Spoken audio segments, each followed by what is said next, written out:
It is finally that time of the year again where I get to make some more NBA mock draft videos. This time, obviously, with the 2024 NBA draft. And I gotta say, this is definitely by far the hardest mock draft I've really had to cover because there's no real, I think, number one pick that's a clear number one that every single person has in their mind. Not just that, I think everyone's mock draft legitimately changes every single day. So I'm kind of scared that by the time I actually do release this video, that my mock draft might have even changed a little bit. And it also doesn't help that Detroit and Washington are currently battling for the number one overall pick on the standings at the moment. Of course, we don't know what the official draft lottery does look like at the time of making this video, so I will just be going off based with the standings at the moment. And again, at the time of making this video, the Detroit Pistons do have the first overall pick. Well, I do have them taking Zachary Rashad. Hold on, scratch that. I definitely mispronounced his name. Zachary Rasache, I should say. Again, there's a lot of foreign players in this draft who have, to me, some funky names that are definitely perfectly normal from where they come from. Again, they probably think my name's pretty funky over there. But again, Zachary Rasache is an extremely good player. It's definitely a battle of him and Alexander Sarr, I think, for this first overall pick. And I think if Washington had picked one, they probably would take Sarr. So it kind of works out with, of course, the Pistons at the time making this video having one where they will take Rasache, who is a 6'9", 6'10", extremely versatile small forward who has definitely jumped in the draft ranks as I think the weeks have really gone on. He does have a couple of different NBA comparisons, one, of course, being Franz Wagner. He excels at creating space for his shot. He has an extremely deadly step back where he can also hit a really good jump shot from that as well. Again, an extremely good open court athlete who offensive talent is just really, really good. He's been said to have one of the best shooting strokes in this whole entire draft, while also being able to be a very good ball handler. With his extremely good ball handling, it also is said that he can be a pretty good passer and playmaker, and he's also pretty good on the defensive end. And this just works really, really well for the Detroit Pistons, who will definitely be looking to add a couple more wings and forwards, I think, in this offseason, considering they've presumably already got Asar Thompson and Jalen Duren in that starting five, who already aren't good three-point shooters at all. I think they definitely need to add some spacing into that lineup. They did obviously also lose Bojan Bogdanovic in the trade deadline to the New York Knicks. So again, they're definitely going to be looking for, I think, quite a bit of spacing and quite a bit of three-point shooting, considering we don't really know what Asar Thompson's ceiling is going to be like. Will he just be an elite defender in that starting lineup? We're not too sure, and even if that is the case, you still kind of do take that. And just adding a guy like this who can not only take, I think, some of the playmaking potentially and ball handling, of course, off Cade Cunningham, and just giving them another option on that side of the ball, he also can help out with the defense, which Detroit have been pretty notable on for having ever since their inception in the NBA. Of course, that has dropped off in the recent couple of years, but I definitely think Detroit are really going to try and get back to that. And with the Asar Thompson pick last year and the new potential pick this year, I think Zachary Rasache really does just come in and he kind of fills every single void that they really do need to fill. Maybe not straight away, but I think the ceiling for this dude could obviously be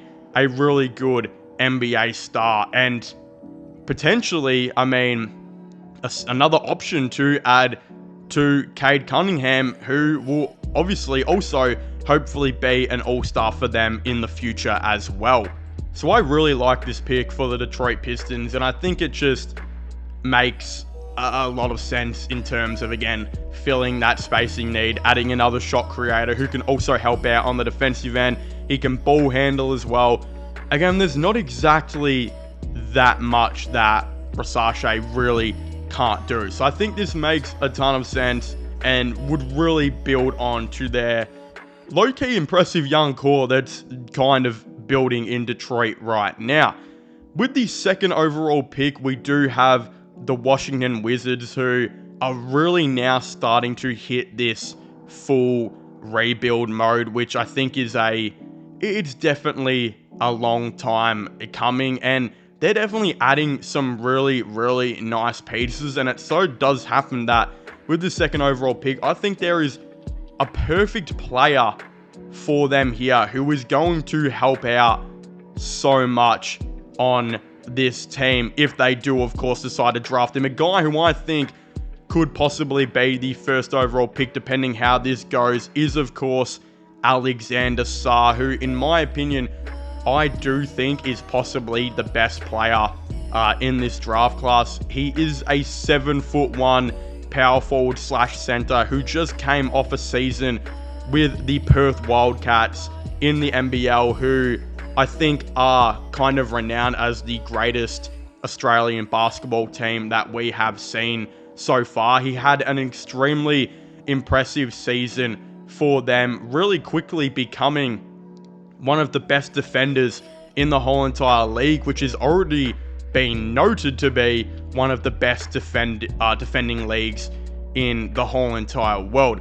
Again, there's a lot of different names that people are kind of throwing, as this guy with a comparison. I think this guy plays a bit like Evan Mobley.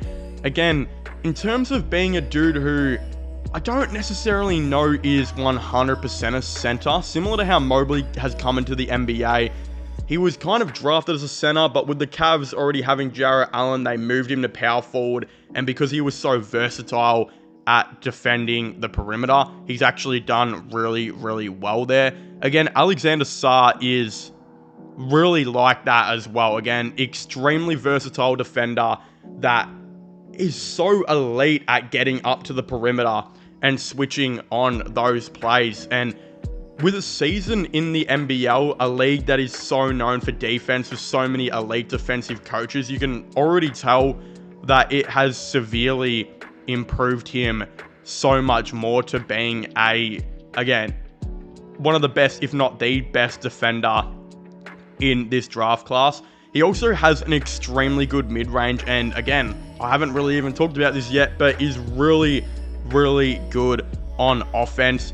The guy moves like a wing, like legitimately, like that's the best part of him. Not only does he move like a wing on defense, this dude moves like a wing on offense. Extremely good mid-range shot, really good in the paint. Again, his three-point shot, obviously similar to Evan Mobley, might need definitely some work here and there, but you definitely see like attributes where this dude could hopefully become a three-point shooter. Again, typically if you've got a really good mid-range, that's already a great stepping stone, and you just can't tell me this dude wouldn't be the most perfect player to add to the Washington Wizards team as they stand.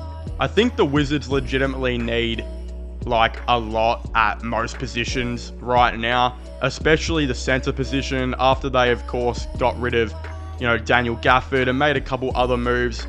There's definitely a massive hole right there at center, and I mean, even power forward, like they could definitely use a guy who could switch on both of those positions. Now, will he be a center straight away? I'm not too sure. On most teams, he would probably start at power forward, but with how the Wizards are going right now, again, they probably can afford to put him at the center position and let him develop, there quite well. And again, with how he is going in the NBA right now, the fact that he's 7'1" and can guard the perimeter to an elite level, he's going to work so well in the NBA. I think he's got like Evan Mobley, in my opinion, kind of written all over him in terms of how he plays.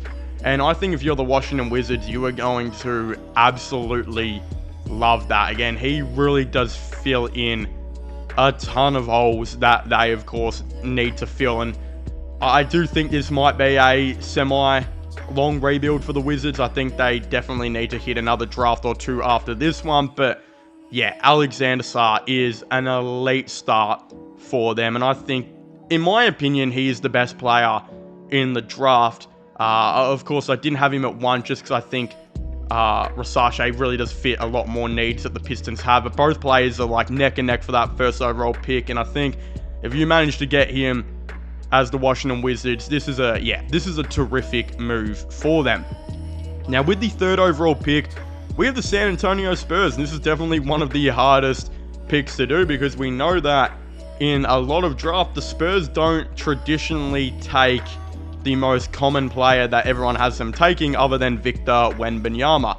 Of course, Jeremy Sohan was definitely an interesting pick, such a Spurs player.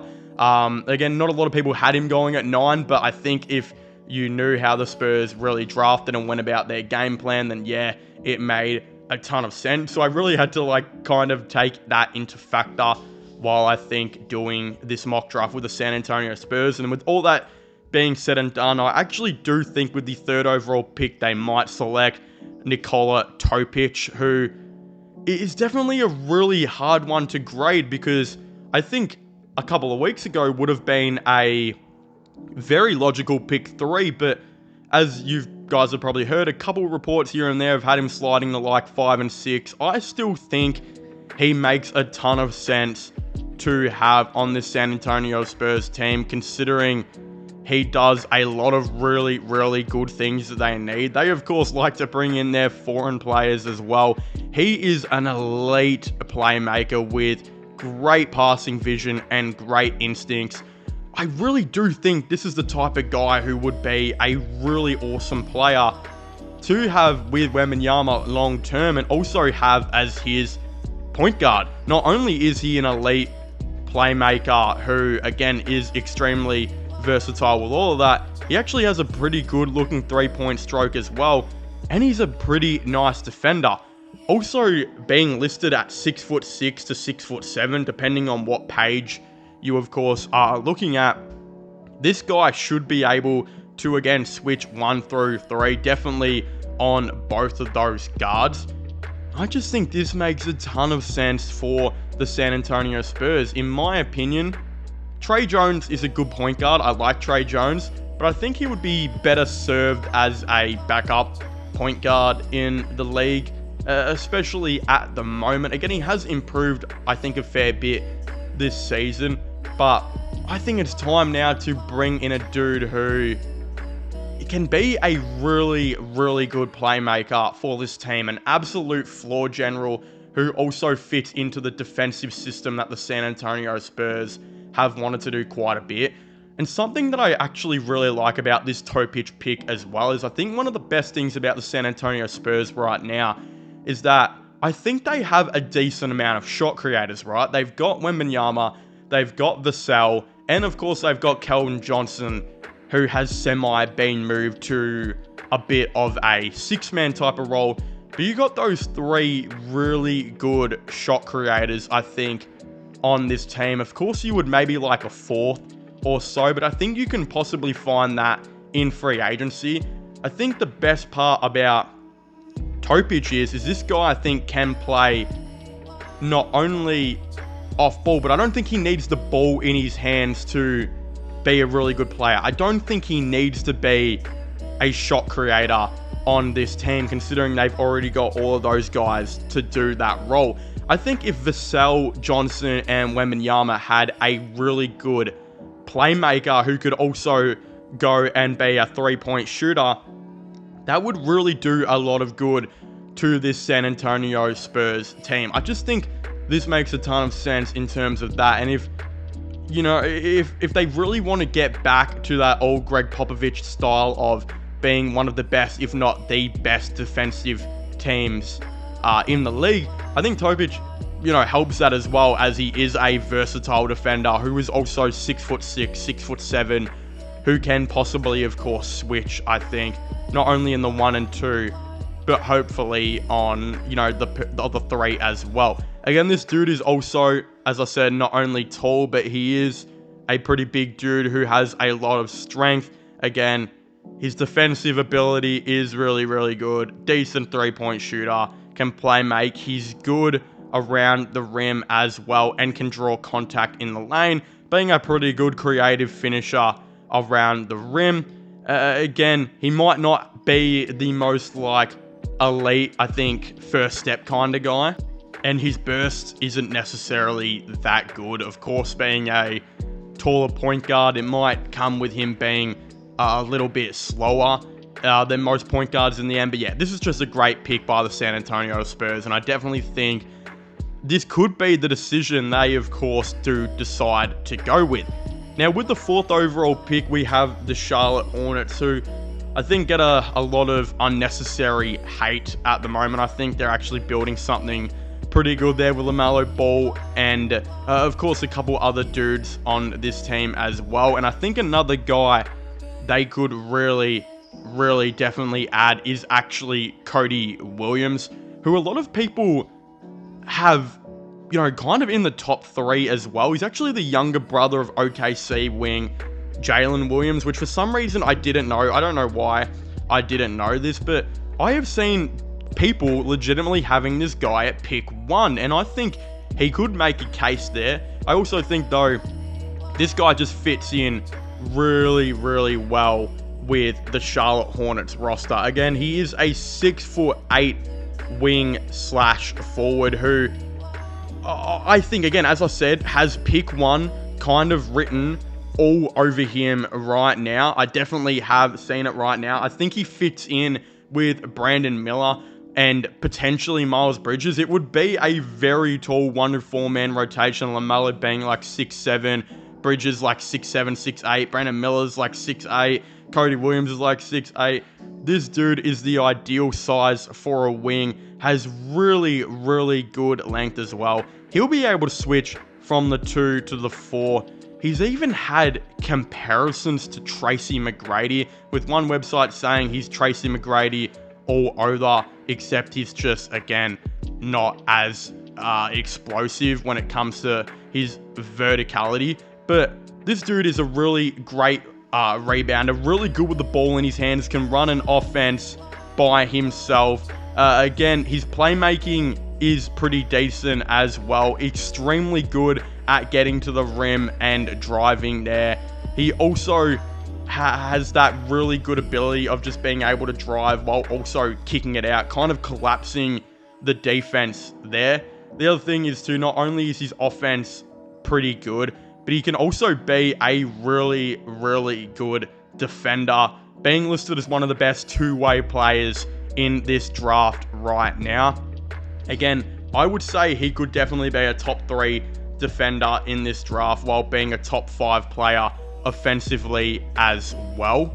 Oddly enough, something that a lot of people as well don't talk about is this guy seems to be a pretty decent 3-point shooter, I believe, actually averaging around 41% in his college season right now, which I feel like no one has even brought up. I'm reading a lot of these scouting reports on him, and no one's kind of talking about his 3-point shot being 41%, which is pretty interesting. So we'll definitely see how that does go to the NBA, but right now, I do actually think he makes a ton of sense for this Charlotte Hornets team. I think this Charlotte Hornets team could quickly become one of the most athletic squads in the game, with, of course, Cody Williams, Brandon Miller, LaMelo Ball, and Miles Bridges. That is pretty crazy. Again, some people might argue that the 3-point shooting of this team might be a little bit hit or miss, but again, I know that Miles Bridges can sometimes not be the greatest 3-point shooter. I guess Jalen Williams has a question mark on his 3-point shooting, which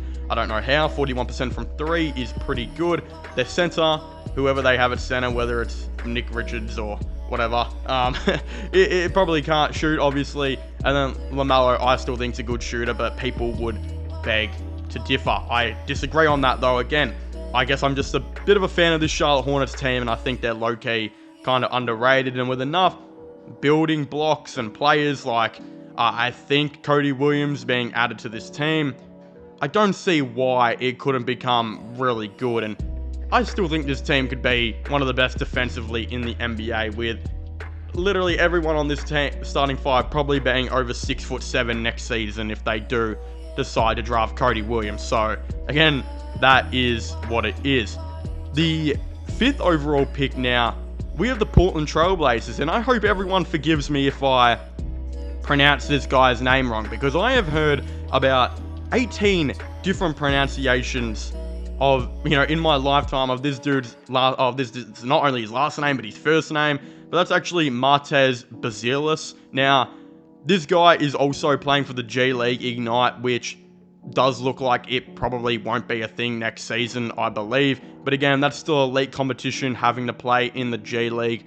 There is a ton of really good players in the G League, like Sharif Cooper, who just aren't NBA level, but are elite of the elite basketballers in the world. And that's the competition Bazilis has to really go against. Again, this dude is a 6'10" small forward who is an extremely, I think, big wing. I've seen some people say this dude could possibly play a bit of shooting guard. I'm not exactly too sure, but considering this guy's got great handles and elite court vision as well, he is great with the ball in his hands. And one of his big, I think, notable things about his play is when he's on the court, the ball movement and the flow on offense looks absolutely crisp as well. Again, he's played on the ball a lot. A lot of people are actually comparing him a bit to Michael Porter Jr., bit of like a prime Gordon Hayward as well. Really, really good offensive player, just like those guys. Again, really smooth and promising three-point shot. That could be absolutely elite in the NBA. Again, some of the question marks on this guy is some people are saying, will he just be an elite role player like what Michael Porter Jr. has become? Or could he maybe develop into being what like Gordon Hayward was when he was that all-star kind of caliber player? Again, he does have a bit of a thin frame, pretty skinny kind of guy, but again, get him in the gym, get some KFC into this guy or something, I'm not too sure, and I think he will definitely bulk up for the NBA as well. This dude is just really awesome to watch on offense, though. Like, just watching him space the floor with his three-point shooting, while also being elite with his ball handling when he does have it. Of course, the flow of offense when this guy is on there as well, and just the ability he has, again, with every offensive tool, being a nice floor spacer. I still think this guy can develop into being a pretty good shot creator, like what Michael Porter Jr. and Gordon Hayward has well. He's really good all-around game. I think he can find the right player and be a nice playmaker as well. That kind of coincides with the good ball handling that he does have. I also think he would be a pretty good player, though, to add to this Portland Trailblazers team. Again, I saw somewhere the other day that said that Scoot Henderson actually broke the record for like the worst plus minus. A lot of people are saying he's the worst player in the NBA. I really do disagree with this, and I think any Portland fan worrying should not. He's going to be hopefully a really, really good player in the NBA, and Bazilis coming into this team, I think, makes a ton of sense as well. Being a really good, solid role player who can help boost this offense on this squad, and Scoot Henderson kind of rolling with him and maybe being his playmaker would be a really awesome sight to see. I can just imagine right now Scoot Henderson driving, getting into trouble, kicking it out, and you have Bazilis there right on that three-point line. Jeremy Grant also potentially there next season as well. I think Grant and Bazilis could be a pretty good 1-2 punch at that four positions. And look, there's bright spots on this Trailblazers team. Duop Reith looking like a really good player as well. DeAndre Ayton getting better and better as the season has gone on. Again, I think it just give this Trailblazers team some time, a couple more trades here and there, and I think this rebuild might go a little bit quicker than what a lot of people do have them at. Again, it might take another draft or two, but I think Bazilis kind of adds a lot to this team and helps boost, I think, their offense and potentially make Scoot Henderson an even better player than he already is. But of course, if you haven't already, please make sure to leave a like and subscribe to the channel. Comment your thoughts and opinions down below, guys. What do you think about my NBA mock draft? Do you guys agree with my top 5 picks? Again, picks 6 through 10 will be, of course, coming very soon. Then most likely the lottery after that. And could I do another first round this year? I'm not exactly too sure, but I guess we'll have to wait and see. This has been my way too early 2024 NBA mock draft. Hope you enjoy. Make sure to leave a like, subscribe, and comment. And I'll see you guys next time. Goodbye.